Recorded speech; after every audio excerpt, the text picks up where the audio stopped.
Good morning. It is Monday, the 11th of May. I'm Maeve McMahon, and this is Europe Today, your daily date with European news and analysis live here on Euronews. Coming up, EU foreign ministers gather in Brussels for talks on the ongoing war in the Middle East. Joined by Canada's Foreign Minister, Anita Anand, they'll be discussing the diplomatic deadlock between the US and Iran after President Trump slammed Iran's counter-proposals as, quote, totally unacceptable. And while the European Union celebrated Europe Day on Saturday, the Kremlin staged its annual Victory Day parade in Moscow.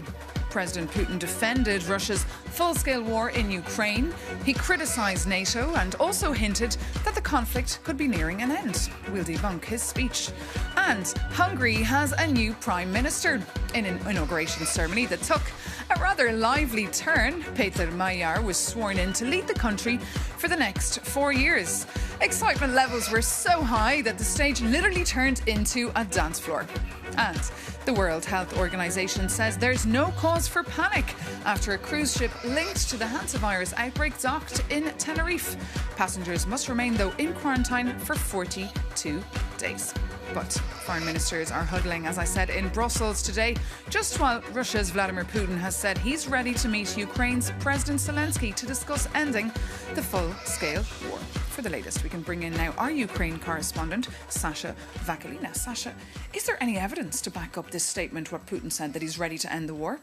None whatsoever, in a nutshell, Maeve, because he also continued saying that he believes victory has always been Russia's and will always be. So probably what Vladimir Putin meant when he addressed the parade on the 9th of May was the way he sees the ending of his full-scale invasion of Ukraine has not changed. He still wants Russia to win there, which is also interesting given the fact that he actually gave that speech expressing that confidence that victory will be for Russia at the parade, which had no heavy military equipment in a very scaled down format. And also the parade, the ceasefire upon which was only possible thanks to Donald Trump.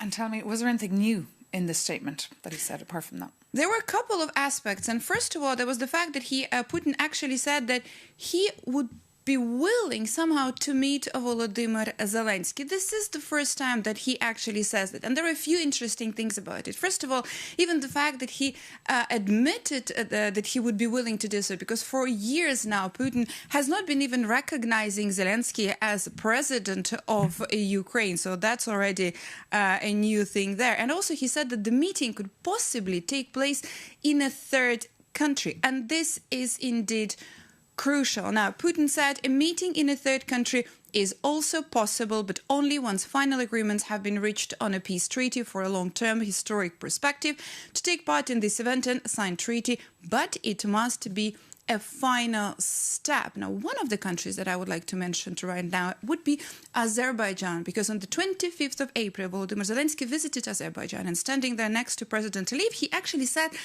that he would be willing to meet with Putin in Azerbaijan. So there is this possibility there. And another thing is that Putin also said that he doesn't mind having a EU negotiator to help get closer to that moment. He did specify, though, that there could be any leader, according to him, who has not said any, quote, nasty things about Russia, unquote. And then he did float the idea of who could that be and who he wants to see as a negotiator. And here he knows very well that that candidate is a no-go both for Ukraine and for the European Union. And Sasha Vakalina, that candidate you're mentioning, of course, is the former German Chancellor Gerhard Schröder. Putin has said that he could be the right mediator in the Russia-Ukraine peace talks. And we want to hear now how Germans have been reacting to this idea. So we can head straight over to Berlin and bring in our correspondent, Laura Fleischmann. Good morning, Laura. Can you just remind our viewers this morning who Gerhard Schröder is and why Vladimir Putin likes him so much? Good morning to you too. And well, with Schröder, Putin brings one of the most prominent and also most controversial political figures in Germany into play. Schröder was the German chancellor, a social democrat chancellor from 1998 until 2005. And the relationship, the friendship between Putin and Schröder goes way back. They've been friends even before his chancellorship. And during his time in office, they went to the sauna oftentimes together. This really shows how close they were. They visited each other's birthday parties, and Schröder also called Putin a flawless democrat. Some, however, called Schröder one of the most important lobbyists of Putin and Russia here in Europe. But what is even more interesting is what happened after Schröder's time in office. He started working for multiple Russian state energy companies such as Gazprom, Nord Stream 2, and also for Rosneft, which is now on the EU sanctions list. And he kept on defending his friendship with Putin, stating that it might end the war between Russia and Ukraine, and that he even tried to mediate between both parties. In 2022, he went to Istanbul and Moscow on his own without consulting the German government. However, this mediation attempt ended up failing. So it does come to no surprise that Russia and Putin are now floating the idea of Schröder potentially mediating. And what is even more interesting is the timing of this proposal. Just recently, the EU Council President Antonio Costa stated that there might come a time when the EU and Russia will need to talk directly, to engage directly. However, he quickly added that now is not the time. So against this backdrop, it seems that Putin tries to influence the EU and tries to put pressure on in order to decide who is sitting at the table and when. And Laura, what have the reactions been to this in Germany? Are people taking this seriously? Well, the short answer is not really. The German government immediately rejected the proposal, stating that the offer is a sham. And furthermore, they added that it is part of the hybrid strategy of Russia trying to further divide the European Union. And there is already some division taking place here in Germany. The SPD, the party of Gerhard Schröder, stated that one should at least be open to the idea of him being a mediator. That is what the Speaker of Foreign Relations of the SPD stated.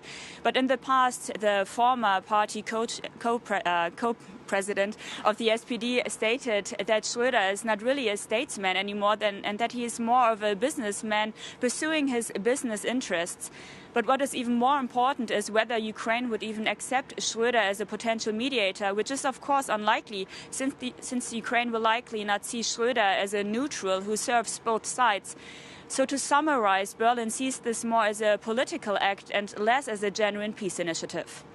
Okay, Laura Fleischmann, thank you so much for that live update there from the German capital. This is a topic, of course, that will be making an appearance at the EU Foreign Affairs Council meeting taking place today. For the view now from the Swedish government, I'm joined now on set by Sweden's Minister for Foreign Affairs, Maria Malmer Stenergaard. Great to have you back with us here on Europe Today. Good morning. Thank you. Good morning. So you're hearing these reports this morning of Gerhard Schröder potentially mediating between Ukraine and Russia. Would you trust him? Well, I want to begin in another end. I think the main problem is that Russia is not really interested in peace. They are trying different maneuvers, but we need to keep our focus where it needs to be, and that is on increasing the pressure on Russia and increasing the support for Ukraine. So there's a lot more to be done, and these are things that will be discussed today. But yet Antonio Costa has been saying recently that it is perhaps time to talk to Russia. We're hearing names floated like Emmanuel Macron or Giorgia Meloni or Pedro Sanchez. Which person would you like to see? I'm not there yet. I think that sooner or later we will have to talk to Moscow, but since Putin is not really interested in any serious peace talks, then I think we should, like I said, focus on changing the calculus to make him interested in that. And then we will have a discussion about how the forms... So how do you change the calculus? That's the question. Yes. So we need to increase the pressure on Russia. There is a lot more to be done on sanctions. I need to see the full service maritime ban, and that is something that should be in a 21st sanctions package.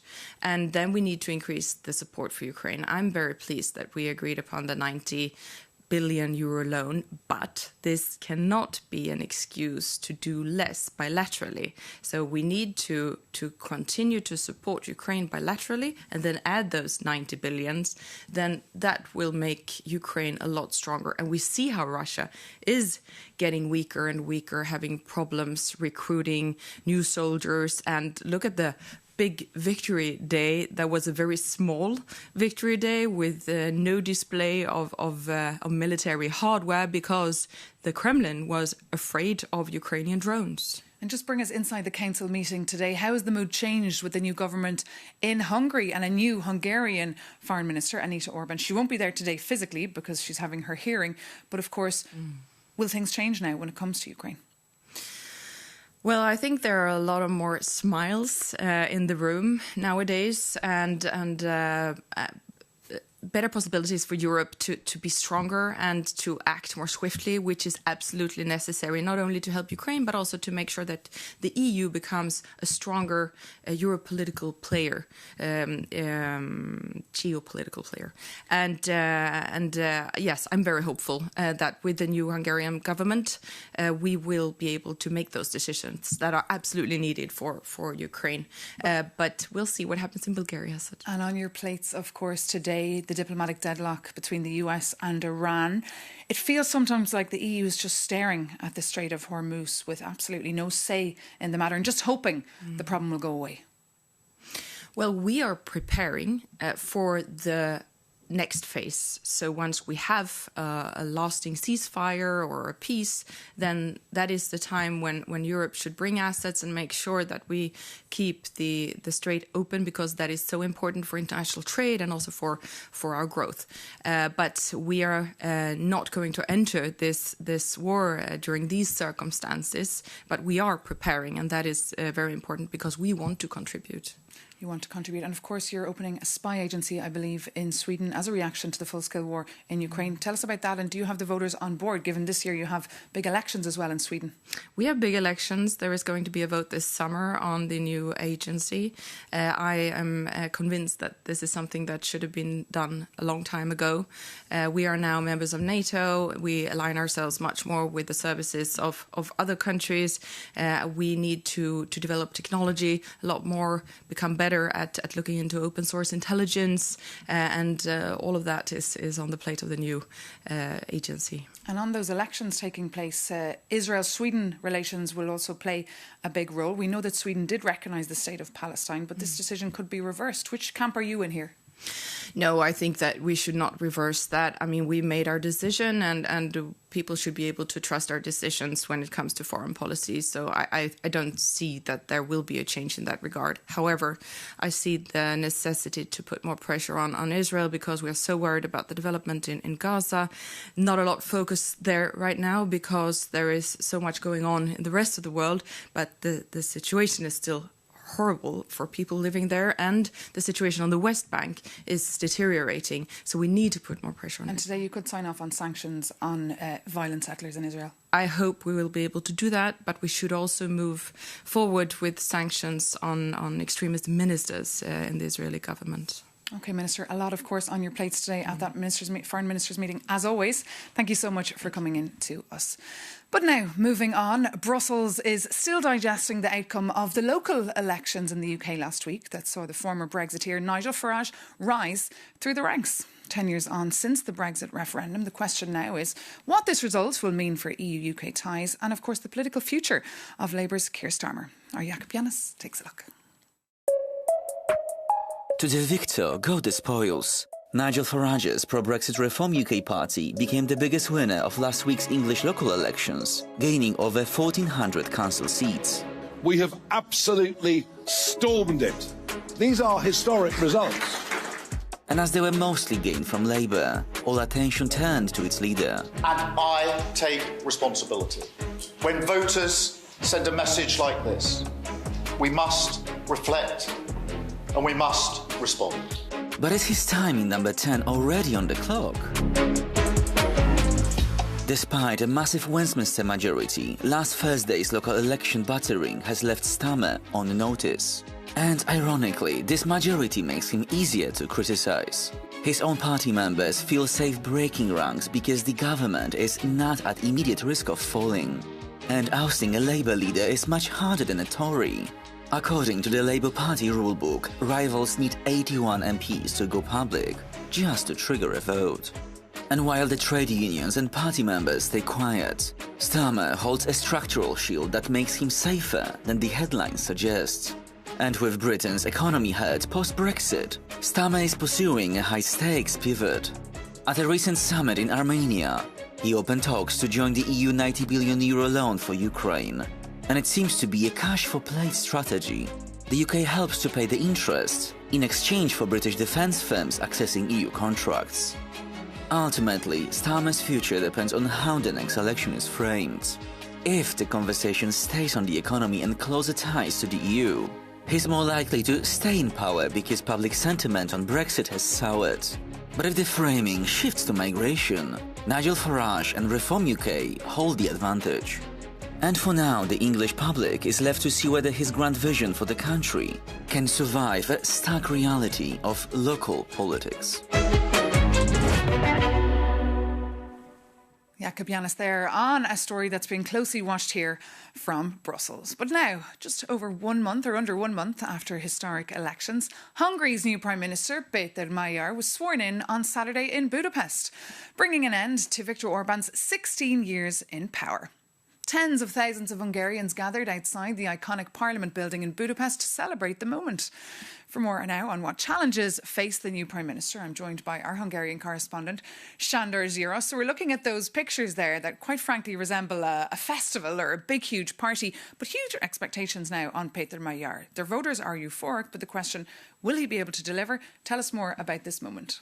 Well, good morning. As you said, Péter Magyar made sure that everyone in Hungary during the weekend talks about his inauguration. They made a huge show, a huge festival out of these events.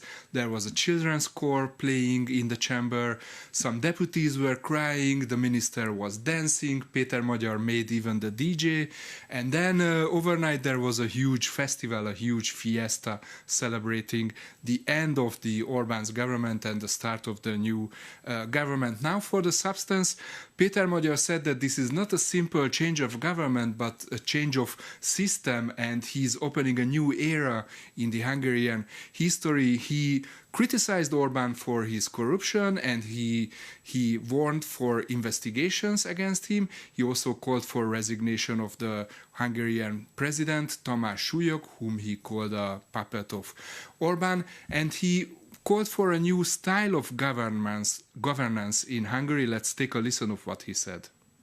Egy országot fel lehet emelni néhány bátor és tisztességes döntéssel. A country can be lifted up by a few courageous and honest decisions, but it can also be destroyed by selfishness and arrogance. That is precisely what I would like to state clearly here, in the House of Hungarian Democracy and Constitutionalism, that I will not rule over Hungary. I will serve my country. Szolgálni fogom a hazámat. A very enthusiastic Péter Magyar there, the new Prime Minister of Hungary. But Sándor, what about Viktor Orbán? What is his legacy? He seems to have just disappeared from the political sphere. Exactly. He seems a little bit disappearing, and I feel like he's not taking this electoral defeat very lightly. So, for example, on Saturday, he was supposed to be in the parliament having his farewell speech and handing over the power in person to Péter Magyar, but he didn't show up. He's also not taking his parliamentary mandate, which is highly unusual and not traditional in many aspects.